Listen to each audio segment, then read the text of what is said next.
Madeline জাহাজের ভেতর থেকে ধারণ করা এই ভিডিওটিতে দেখা যাচ্ছে, ভিডিওটি ধারণ করার মুহূর্তে ইসরায়েলি নৌবাহিনী গাজাগামী জাহাজটিকে আটকায়। মেডলিনের নাবিকরা জানান, আকাশে ড্রোন দেখা গেছে এবং জাহাজের উপর একটি অজানা পদার্থ স্প্রে করা হয়েছে। তারা জানে আমরা অহিংস, তারা জানে আমরা এখানে শুধু মানবিক সহায়তা নিয়ে এসেছি, কিন্তু তারা এটা করছে মানসিক চাপ সৃষ্টির জন্য। তবে এখন আমরা বাইরে যেতে পারছি না, কারণ ওই ড্রোনগুলোতে স্মার্ট শুটিং নামে একটা সিস্টেম আছে। দেখুন ওই যে ড্রোনটা। এক সপ্তাহ আগে ইটালির সিসিলি থেকে যাত্রা শুরু করেছিল মেডলিন। জাহাজটিতে ছিল প্রতীকী পরিমাণ মানবিক সহায়তা, কিন্তু তার সাথে ছিল একটি ভিন্ন বার্তা।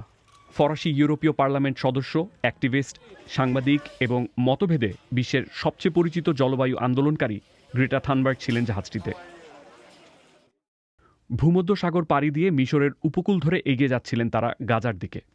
ইসরায়েল আগেই ঘোষণা দিয়েছিল এই জাহাজকে গাজায় ঢুকতে দেয়া হবে না, এবং শেষ পর্যন্ত সেটাই বাস্তবে প্রমাণিত হলো। জাহাজটির শেষ অবস্থান জানা গেছে আন্তর্জাতিক জলসীমায়।